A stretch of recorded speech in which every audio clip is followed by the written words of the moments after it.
Hello everyone, my name is Manoj Chaudhary and in today's Java introduction we will be continuing with our classes concept and then dealing with method overloading and introduction to OOPS. So if you have not watched the videos which we have already covered on methods which are also called as your functions, like how to create a method, then how to call a method parameter, the two ways of calling a method with an object, without an object, then do go watch those videos. I will provide the link in the I button. सो क्या need था जावा method overloading का? देखो, method overloading first of all is also called as a function overloading. तो यहाँ पे हमें करना क्या है? मेथड ओवरलोडिंग का कंसेप्ट क्या बोलता है कि हम लोग एक ही नाम का मल्टीपल मेथड क्रिएट कर सकते हैं. हालांकि जावा में ये पॉसिबल नहीं है कि हम लोग एक ही नाम से मल्टीपल मेथड बनाए, but the concept of method overloading provide us with that advantage कि हम लोग एक ही नाम से मल्टीपल मेथड क्रिएट करवा सकते हैं. बट वहां पे हमें थोड़ा कुछ ध्यान रखना पड़ेगा, कुछ रूल्स है, कुछ कंस्टेंट है. Following that we will be able to create the same method multiple times.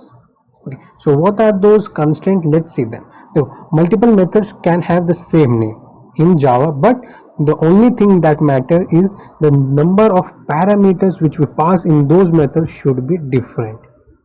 तो एक मेथड हम लोग बनाएंगे, उसके अंदर पैरामीटर पास करेंगे, सेम मेथड हम लोग सेम नाम से बनाएंगे, बट दूसरे टाइम उसमें जो पैरामीटर्स हम लोग पास करेंगे that should be different.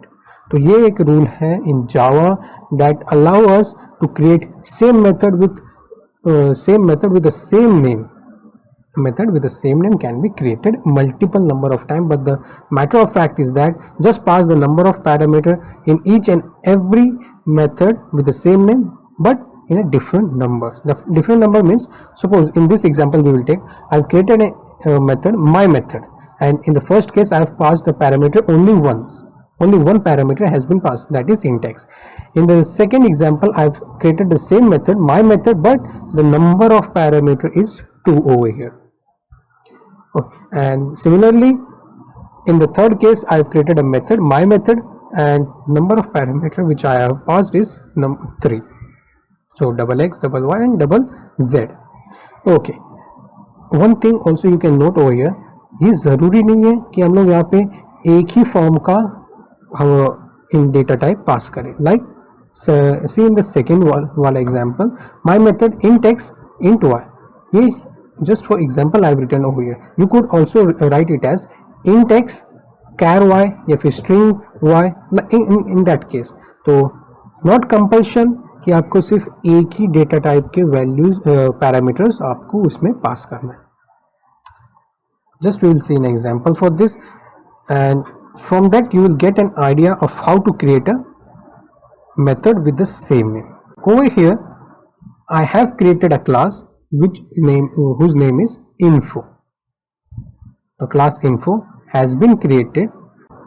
Now under that I have added two methods with the same name, like add and add over here. The data type or the returning value they will return will be of integer and integer respectively. दोनों का integer जो है वो value return करने वाला है. Fine. आप यहाँ पे एक में int और एक में डबल करवा सकते हो, that does not matter, but just for example हम लोग उसको सेम रखते हैं, int एंड मेथड का जो नाम है it will be add. Normal case में ये हम लोग को एरर दे देता, बट यहाँ पे नहीं देगा, because in the first add function I have passed 2 parameter and in the second add function I have passed 3 parameters. तो फर्स्ट वाले में int x and int y I have passed. In the second example और second method function I have passed 3 parameter, int x, int y and int z. Moving on, अब इनको थोड़ा समझते हैं. देखो, दोनों को मैंने स्टैटिकली मेंशन किया. It means there is no need to create an object to call this method. अगर मैं स्टैटिक नहीं रखता तो मुझे एक ऑब्जेक्ट बनाना पड़ता, जो कि हम लोग आने वाले लेक्चर्स में देखेंगे. मुझे एक ऑब्जेक्ट बनाना पड़ता एंड हेंस फिर मैं इन मेथड्स को रिस्पेक्टिवली कॉल कर पाता. सो I have also talked about how to make a method return some value. We have to use the return keyword.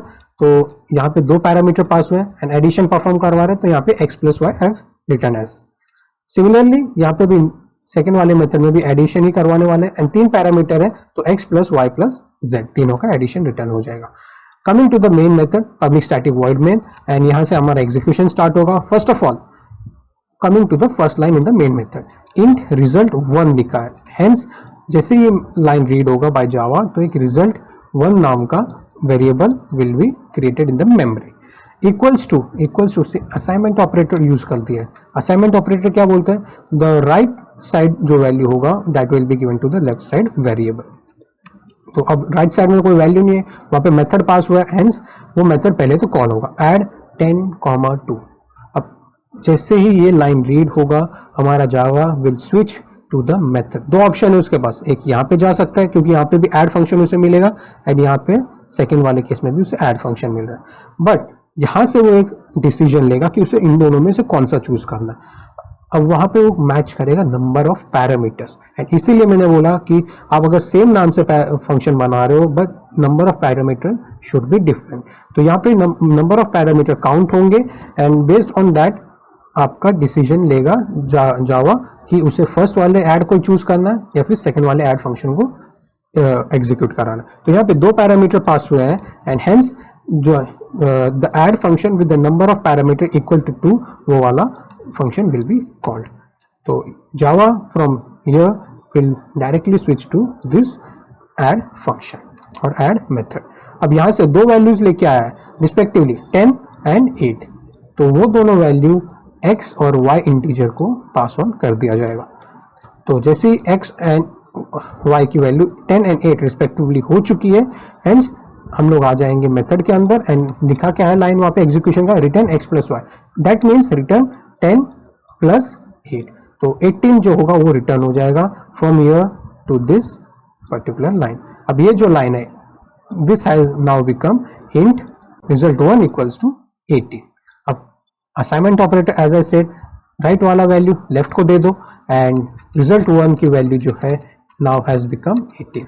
Similarly आपका जो सेकेंड लाइन है, पहले तो एक वेरिएबल क्रिएट होगा रिजल्ट 2 नाम का, उनका एक वेरिएबल क्रिएट होगा and equals to operator assignment operator again applied add 22, 45, 78। So according to this add function call होने वाला है। अब दो ऑप्शन अगेन उसके पास है बट नंबर ऑफ पैरामीटर जहां पे मैच होंगे वो वाला add function will be called. तो यहां से रिस्पेक्टिवली जो वैल्यूज लेके गया था विच वर 22, 45 एंड 78 वो x, y एंड z को इंडिविजुअली प्रोवाइड कर देगा एंड अंदर जो लिखा है कंटेंट इट इज जो कोड लिखा है x plus y plus z and return करेगा उसकी value x plus y plus z को and from here Java will come back to जहां से वो छोड़ के गया था। So from here Java will again provide the returned result to this line. तो अब ये जो लाइन है it has now become int result 2 equals to int result 2 equals to sum addition, जो भी उसका एडिशन आया है 22, 45 and 17। Suppose it is almost around 143 के करीब कुछ होगा, तो ये रिजल्ट 2 की वैल्यू है। एंड फाइनली जो लाइन है system.out.println that particular line will be used to print the output. अब यहाँ पे आउटपुट कैसे प्रिंट होगा, देखो डबल कोट्स में रिजल्ट 1 लिखा है एंड इक्वल्स टू, तो as it is line print होगी रिजल्ट 1 इक्वल्स टू एंड जो वैल्यू थी it was almost around 18 that will be printed using with the help of plus operator and आगे हम लोग ने रिजल्ट 1 को पास किया, हेंस हम we are trying to print the value of that. Similarly second line जो print होगी यहाँ पे it will be result 2 and जो भी एडिशन होगा 22, 45 एंड 78 का will take it as 143 almost, तो वो प्रिंट हो जाएगा as on the screen.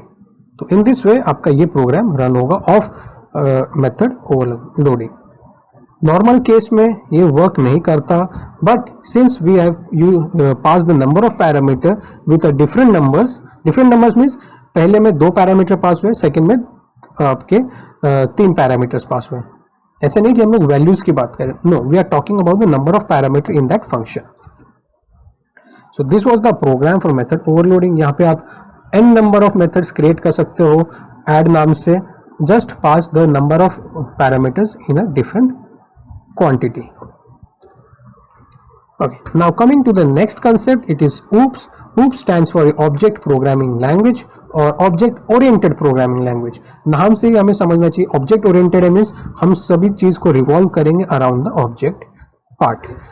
Okay, now procedural programming जो है दो डिफरेंस हुआ, प्रोसीजरल प्रोग्रामिंग एंड आपका ऑब्जेक्ट ओरिएंटेड प्रोग्राम, ये दो लैंग्वेजेस हो सकते हैं हमारे। एक तो होता है हमारा प्रोसीजरल प्रोग्रामिंग, एग्जांपल आपका सी ले लो, ऑब्जेक्ट ओरिएंटेड में आपका C++ हो गया, जावा हो गया, पाइथन हो गया and many more languages are also there with suppose the concept of OOPS या फिर जो क्लासेस के कंसेप्ट को सपोर्ट करता है, that are your object oriented programming language. And जो प्रोग्रामिंग लैंग्वेज क्लासेस को सपोर्ट नहीं करता, दैट आर योर नॉर्मल और प्रोसीजरल प्रोग्रामिंग लैंग्वेज। तो प्रोसीजरल प्रोग्रामिंग जो होता है, it is about only writing the procedures and methods. हम लोग सिर्फ वहाँ पे मेथड्स बनाएंगे और उनको एग्जीक्यूट करेंगे नॉर्मल वे में, कुछ ऑपरेशन परफॉर्म करवाने के लिए। ऑब्जेक्ट ओरिएंटेड में हम लोग ऑब्जेक्ट्स को यूज करके डेटा एंड मेथड्स को मैनिपुलेट करेंगे। बहुत ज्यादा एडवांटेजेस हैं ऑब्जेक्ट्स के। जैसे जैसे हम लोग आगे प्रोग्राम करेंगे, you will come to know कि ऑब्जेक्ट्स को हम लोग यूज क्यों कर रहे हैं। So object oriented programming language has several advantages over the procedural programming।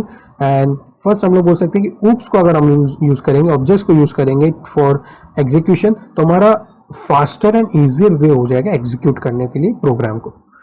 oops से हम लोग एक प्रॉपर क्लियर स्ट्रक्चर प्रोवाइड कर सकते हैं प्रोग्राम को लिखने के लिए। मीन्स सभी जो होंगे, सभी प्रोग्राम, चाहे आपका वो एडवांस प्रोग्रामर हो जावा में या फिर कोई भी प्रोग्रामिंग लैंग्वेज में, या फिर आपका कोई नॉर्मल जो अभी सीख रहा है, वो उनको एक नॉर्मल स्ट्रक्चर फॉलो करना पड़ेगा to write the program in Java. Just example ले लो कि आपको एक प्रोग्राम लिखना है, तो आपको क्लास के अंदर आपको पहले एक क्लास बनाना पड़ेगा, उसके अंदर आपको मेन मेथड लिखना है। एंड अगर आपको और कोई मेथड या फंक्शन बनाने हैं तो आपको क्लास के अंदर ही लिखना है, बाहर आप नहीं लिख सकते। ऑब्जेक्ट्स बनाने आपको, तो ऑब्जेक्ट्स हमेशा सिर्फ मेन मेथड के अंदर ही बनने वाले हैं, मीन्स क्रिएट होंगे, इनिशियलाइज होंगे। और अगर आपको किसी मेथड को कॉल करना है तो वो मेथड को कॉल करेंगे आइदर विद ऑब्जेक्ट और without object, but from the main method. तो एक फॉर्मल स्ट्रक्चर है, क्लियर स्ट्रक्चर है प्रोग्राम का। एंड यही सेम सिंटैक्स आपका एडवांस प्रोग्रामर एंड आपका बिगिनर, इनको फॉलो करना पड़ेगा। सो एक proper clear structure is provided for programming.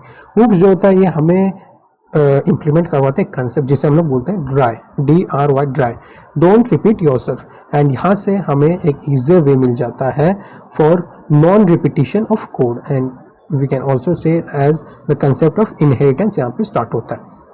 Okay, don't repeat yourself एक ऐसा प्रिंसिपल है जहाँ पे हम लोग अपने कोड को कम से कम लिखेंगे एंड कम से कम उसे रिपीट करेंगे, बट यूजिंग ऑब्जेक्ट उसे n number of time execute करवा सकते हैं। हेंस रिडक्शन ऑफ कोड हमारा हो रहा है, और जितना रिडक्शन ऑफ कोड होगा आपका एक तरीके से उतने एरर ऑफ चांसेस कम हो जाएंगे। एक ऐसा मान लो आप, जितना ज़्यादा बड़ा आपका कोड होगा उतने चांसेस हैं कि एरर विल बी क्रिएटेड और bugs will be created in your program. oops जो होता है, it also support full reusable application with less code and shorter development time. एक ऐसा we can think of it in this way कि कम code लिखना है हमें, तो हमारा टाइम जो है वो बचने वाला है। सो शॉर्टर डेवलपमेंट टाइम, कम टाइम में हम लोग अपना एप्लीकेशन डेवलप कर सकते हैं, लेस कोड में हम लोग उसे डेवलप कर सकते हैं। लेस कोड का एडवांटेज ये भी हो सकता है कि हमें कोड को समझने में ईजी हो जाएगा।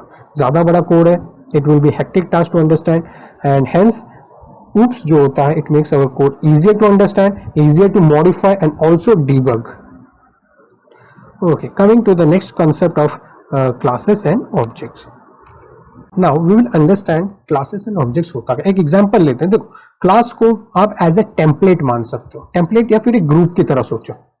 You can think of class as a template और सम सॉर्ट ऑफ ग्रुप। हम लोग किसी भी पर्सन का ग्रुप बना देते हैं जिनका क्वालिटी, जिनका कैरेक्टरिस्टिक्स बोले वो सेम होगा। तो in this example I have taken एक क्लास है, ठीक है, एंड उसका नाम रखा है फ्रूट। अगर मेरे पास कुछ ऑब्जेक्ट्स हैं, ऑब्जेक्ट्स हो जाएंगे आपके फ्रूट्स के अंदर के इंस्टेंसेस बोल सकते हैं, उनके अंदर के एंटिटी। तो just think of it in this way, if I am having some objects like apple, banana and mango, तो I can categorize them in one group in one template called as fruits, ये मेरे सभी के सभी fruits हैं। Similarly दूसरा example अगर हम लोग यहाँ पे देखें, अगर मेरे पास कुछ एंटिटीज, कुछ इंस्टेंसेस या ऑब्जेक्ट्स हैं like Volvo, Audi and Toyota, तो I can categorize this all things और this all entity in one group और one template called as my car. तो ये सभी कार के ही इंस्टेंसेस हो सकते हैं। आप लोग मुझे बताओ कमेंट बॉक्स में, पॉज करो वीडियो को, पहले एक बार सुन लो, देन पॉज करो and then try to answer कि जो मैं क्वेश्चन पूछ रहा हूं वो कौन सा क्लास में बिलोंग करता है। I am writing it as car, bike, then truck and bicycle या फिर साइकिल, जो भी आपको उसे समझना है। तो मुझे ये बताओ, अगर ये मेरे ऑब्जेक्ट्स हैं, if car, bike, truck and bicycle, these are my objects, तो इनको मैं किस नाम के क्लास में, किस नाम के टेम्पलेट या किस नाम के ग्रुप में कैटेगराइज कर सकता हूँ। We can also think of it is as कि क्लास जो है it is a template for object and objects are some instances of a class. So thank you so much for watching this video. We will continue this concept in our further lectures. So do keep watching this channel and like, share and subscribe.